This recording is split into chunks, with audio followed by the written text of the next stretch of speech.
Assalamu. Yes, student. Welcome to my YouTube channel.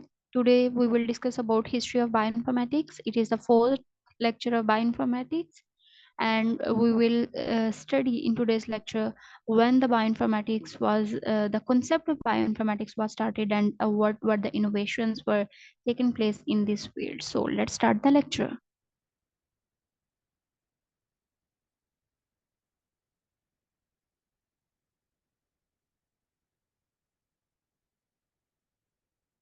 When we talk about the history of bioinformatics, हमारे mind में जो सबसे पहले bioinformatics के रिलेटेड साइंटिस्ट आते हैं वो है मेंडल, क्योंकि बायोइन्फॉर्मेटिक्स में भी हमने डीएनए की और जीन की सीक्वेंसिंग करनी होती है।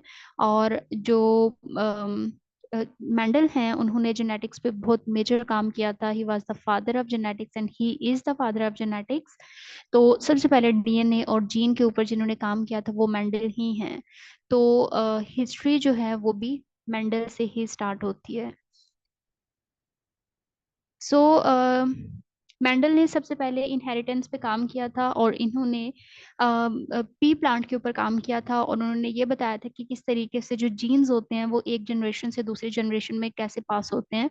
बट अनफॉर्चुनेटली जब इन्होंने काम किया था तो कोई भी, क्योंकि उस वक्त ना तो इतनी टेक्नोलॉजी थी ना ही मैथमेटिक्स इतनी ज़्यादा थी, ठीक है, यानी कि लोग इतने ज़्यादा अवेयर नहीं थे इस बारे में। तो इसलिए लोगों ने इनकी बात पे यकीन नहीं किया था। But after the death of the Mendel इनकी थ्योरीज को, इनके एक्सपेरिमेंट्स को जो है वो रिपीट किया गया और ये देखा गया कि मेंडल ने एक बहुत बड़ा काम किया है और तब से इसको फादर ऑफ जेनेटिक्स ही कहा जाता है। और मेंडल ने उस वक्त जो जीन्स हैं, जो करेक्टर्स हैं, उनको फैक्टर्स का नाम दिया था, लेकिन है वो सेम ही चीज। उसके बाद 1933 में जेल इलेक्ट्रोफोरेसिस टिसेलियस साइंटिस्ट ने इसको डिस्कवर किया था। जेल इलेक्ट्रोफोरेसिस एक ऐसा इंस्ट्रूमेंट है जिसमें आप किसी भी, आपका जो भी सैंपल होता है उसको चार्ज साइज की बेस पे आप उसको सेपरेट कर सकते हैं। और उस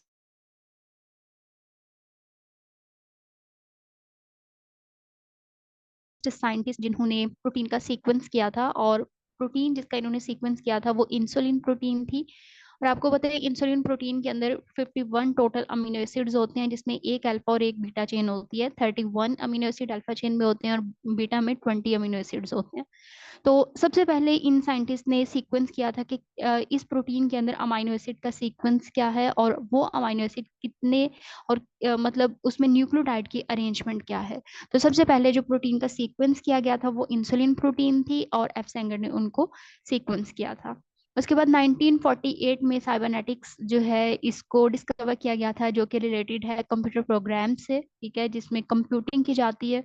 ये वेनर ने इसको डिस्कवर किया था। देन 1953 में वाटसन एंड क्रिक ने डीएनए का डबल हेलिकल मॉडल पेश किया था कि DNA is a double helical structure and there are many nucleotides which are present inside the DNA, जो कि प्यूरीन और पायरिमिडीन की की फॉर्म में प्रेजेंट होती है। प्यूरीन डबल रिंग स्ट्रक्चर होती है, पायरिमिडीन सिंगल रिंग स्ट्रक्चर होती है।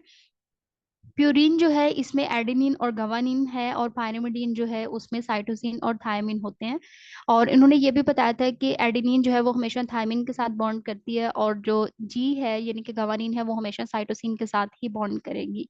और जी और सी के दरमियान जो बॉन्ड होता है वो ट्रिपल बॉन्ड है, और ए और टी के दरमियान जो बॉन्ड होता है वो डबल बॉन्ड होता है, ठीक है। इसके अलावा इन्होंने डिफरेंट रेशियोज बताई थी कि अगर फॉर एग्जांपल प्यूरीन 50% है तो 50% ही पायरिमिडीन होगी, ठीक है। तो डबल हेलिकल स्ट्रक्चर, उसकी अरेंजमेंट्स, फास्फोडाइएस्टर बॉन्ड, ये सारी चीजें जो है वो वाटसन एंड क्रिक ने डीएनए के मॉडल में पेश किया था। 1954 में पहली जो क्रिस्टल स्ट्रक्चर है वो डिस्कवर की गई थी बाय एक्सरे क्रिस्टलोग्राफी, और पार्टर्स ने इसको डिस्कवर किया था। उसके बाद 1958 में फर्स्ट स्टैटिस्टिकल मॉडल को पेश किया गया था और डिस्कवर किया गया था।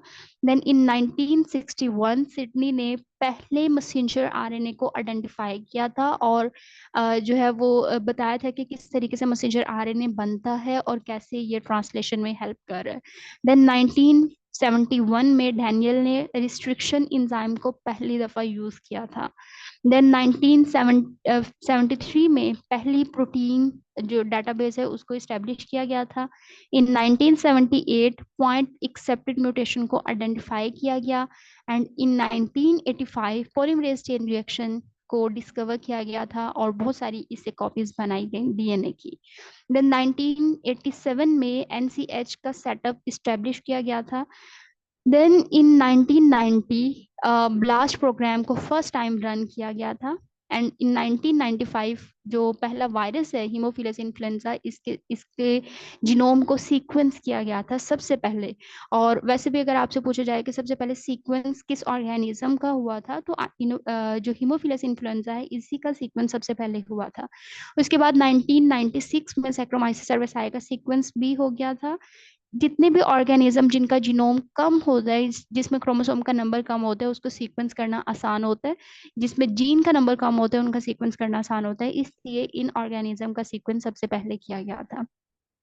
देन 1998 में सी एलिगन, जो कि एक राउंड वर्म है, उसके जीनोम को सीक्वेंस करके पब्लिश किया गया था।